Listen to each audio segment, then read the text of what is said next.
Hey everybody, just wanted to pop on really quick before we get into this next video. Something really big happened. This last week my horse passed away very suddenly, so I just wanted to add that into the beginning of this video because as time goes on while we're prepping the ranch, obviously it's going to come up that he's no longer with us. But a lot of the clips and a lot of the pieces of this video that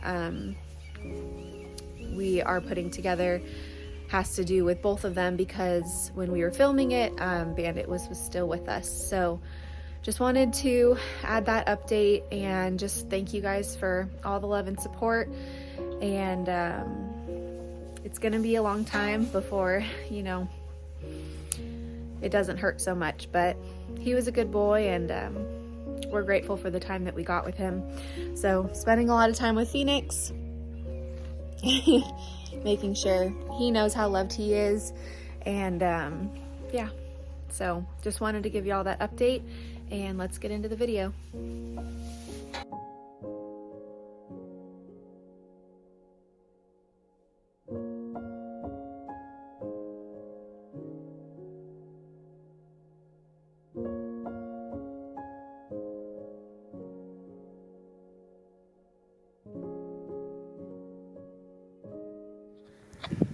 Good morning. We are out here with, yeah, it's kind of bright right now. We're out here. We just picked up another toy or whatever, toy tool, implement, whatever you want to call it. So we just got a brand new disc harrow, and this is going to be used to start smoothing out these pastures because they're all destroyed from the pigs and everything. The pigs went crazy the last couple weeks. They just destroyed everything. Yeah. Right where our horses are supposed to go. Yeah. So we're getting pretty close to getting the house over here, moving the horses and all that stuff. So we're gonna take this off the trailer and then start hitting the pastures.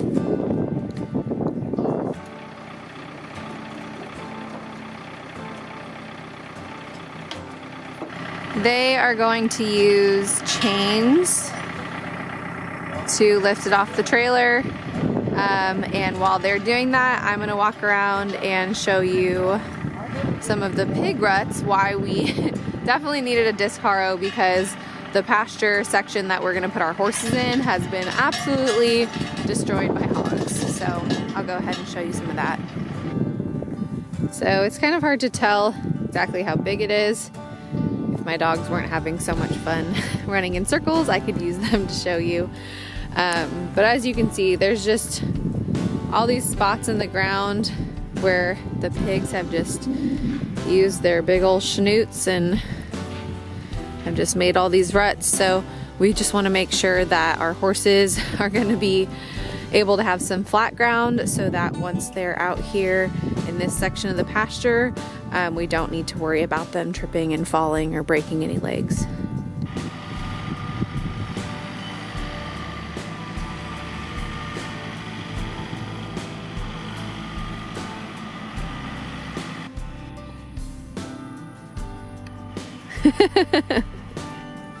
He's excited.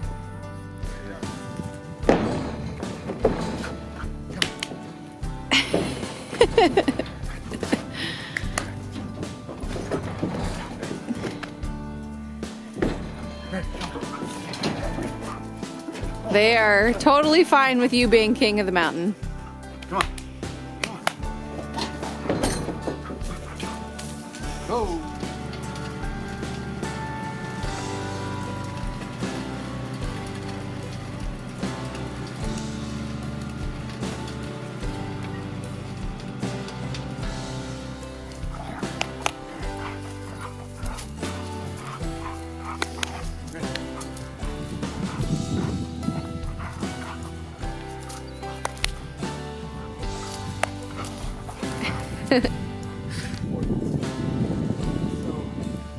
This kind of shows you, we're getting 3 or so inches of depth. Of course, because there are holes and not everything is level. Some areas get a deeper cut, some don't. But it's going down pretty far, and each pass it's going to get smoother and smoother. So just got to keep going around, and eventually it'll be nice and smooth. Not sure how well you're going to be able to tell on camera, but it's all pretty churned up. You can kind of see the line out there where I stopped. So basically this horse pasture is going to be about half of the back pasture. So in line with these pines here, I pretty much went straight across, and the far side of the back pasture is still untouched because I'm not going to include that in the horse pasture. Wind is pretty nasty today, so hopefully you can hear me, but today is day 2 of the disking the back pasture. My buddy Riley decided he was going to come help, so he's got his tractor. He's about to unload it right now, and he actually has a tiller, so he's going to pretty much follow behind me while I'm disking. He'll till, and hopefully we'll get a nice smooth product. He also brought a post hole digger, so that'll be very, very helpful.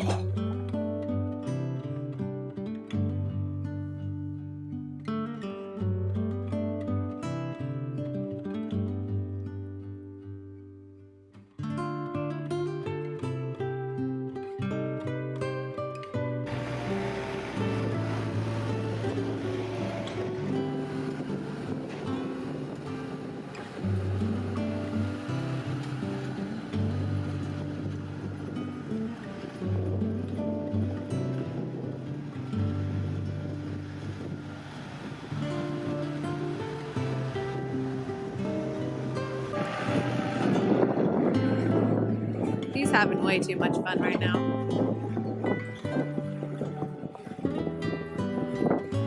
He's over here driving in actual circles, and Riley is strategically tilling.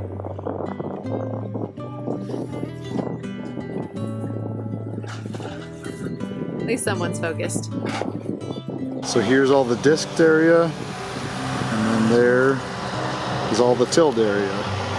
So you can just see the difference right there on that line between what it looks like when it's tilled and what it looks like when it's disked.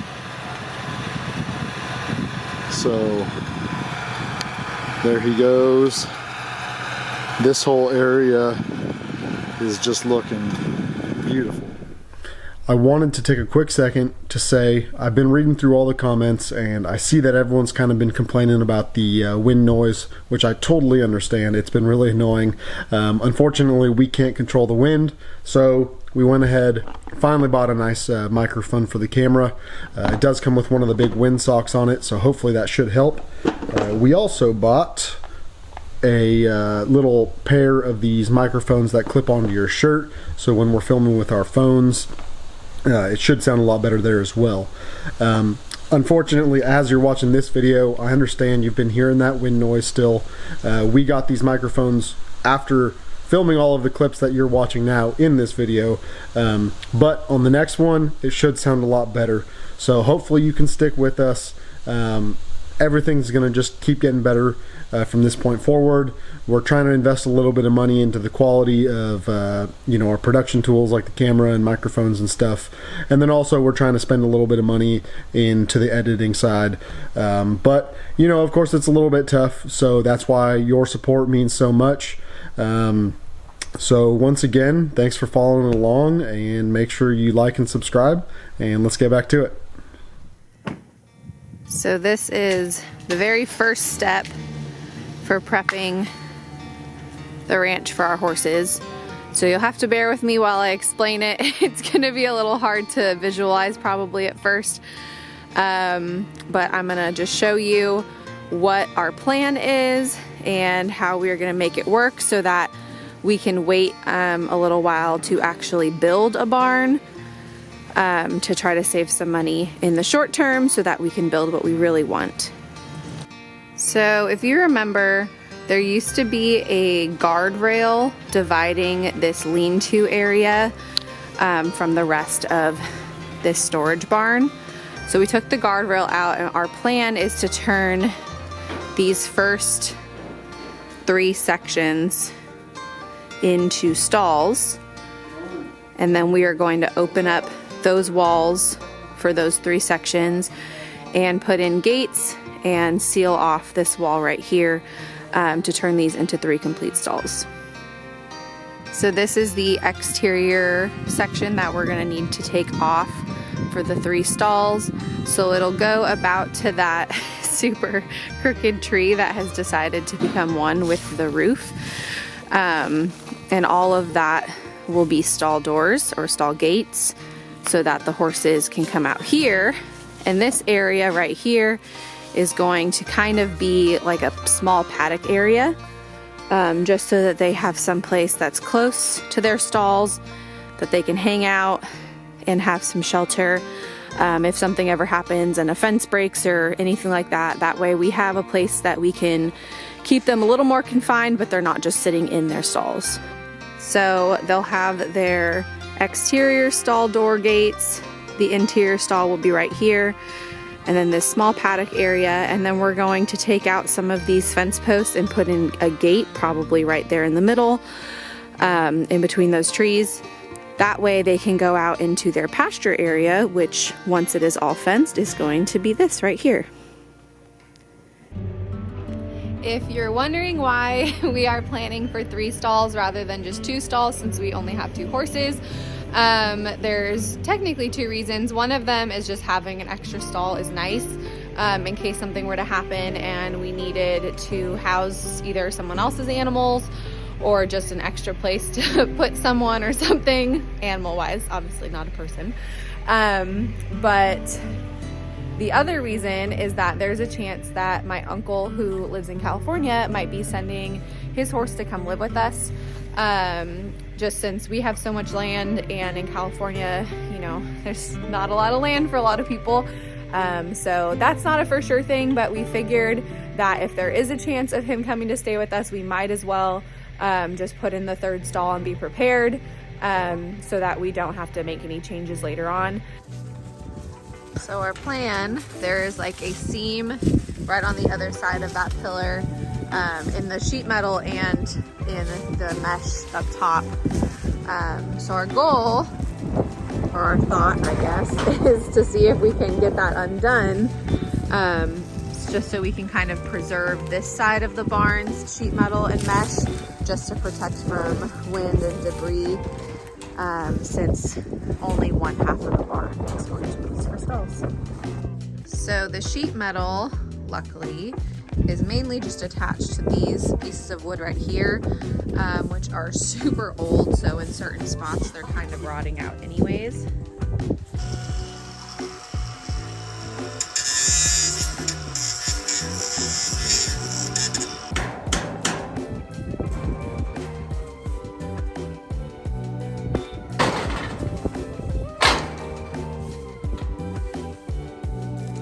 We've got one section completely out, another section, the thicker wire's halfway out, and Rich is making real quick work of the thinner mesh.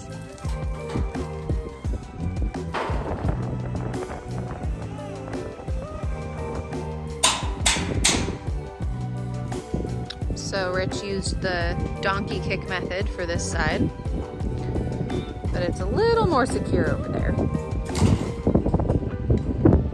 So, pry bar it is.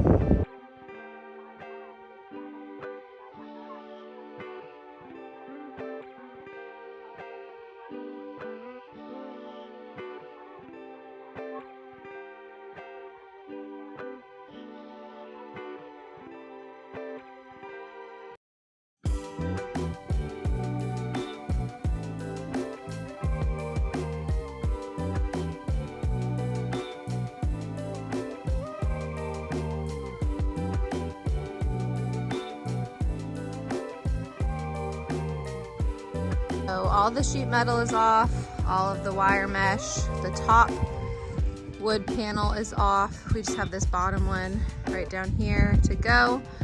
Other than that, it's pretty good headway. He definitely makes a huge difference. So this area will need to get cleaned up, and then eventually we'll fix it up into some nice stalls.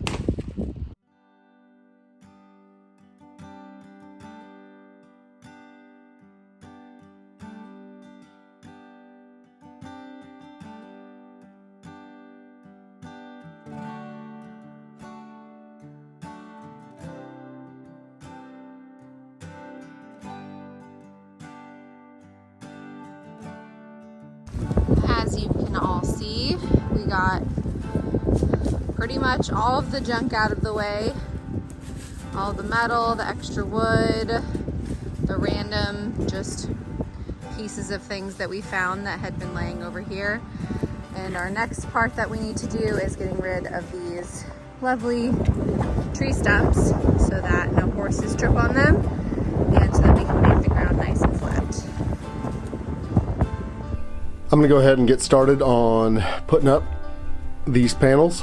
So what I have there is 8 12-foot 12 by 5 county line corral panels and then a 6-foot gate. So when we measured it out, that's just pretty much the numbers that we came up with that made the most sense.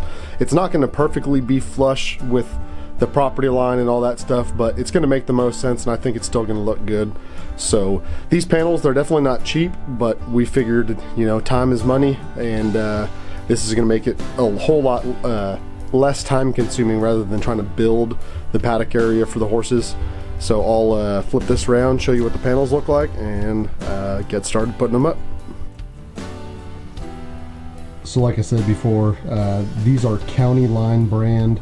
They just came from Tractor Supply. Kind of a pretty standard brand. They are a little bit expensive, but it's going to make it super easy to get this whole thing set up. And like I said, they are 12-foot length, 5 feet tall. Here's in case you're interested, 12-foot utility corral. So I'm gonna set up my phone, do a little time lapse, and start setting these things up. I said I was gonna time lapse it, and I didn't. But here's the first look at the turnout area for the horses. So we just bought, like I said, County Line corral panels. Put them up, connected them.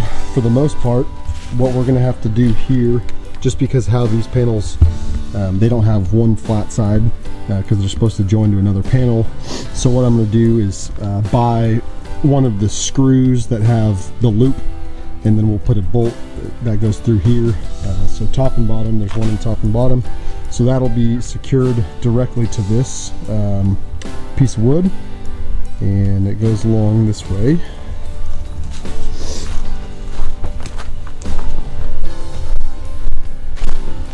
Takes the left-hand turn.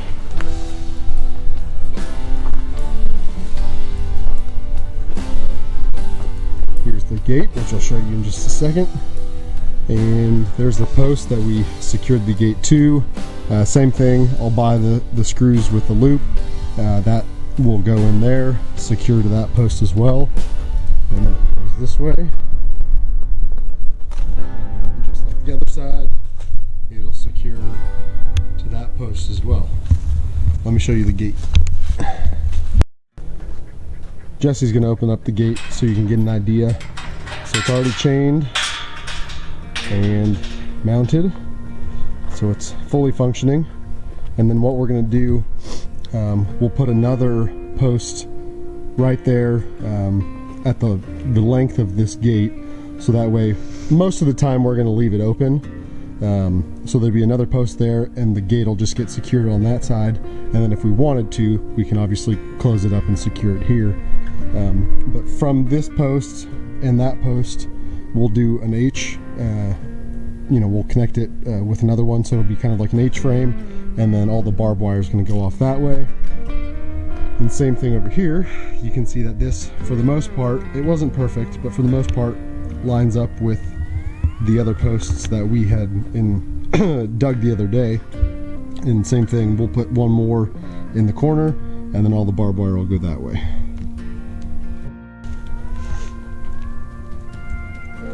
Here's just kind of a look from the outside. It's a pretty decent little turnout area. It'll be nice. We got these big trees during the summer months that'll provide a lot of shade for them. Should keep it nice and cool. And I'll show you what it looks like from the inside. So standing inside of the middle stall, this will be the first stall here. I'm in the middle. There'll be another one there. So what we'll do, now it kind of makes more sense because you can see the outside perimeter. So we'll build a wall in between each stall, and then they'll each have their own door to get out that way. So yeah, slowly but surely we're getting there.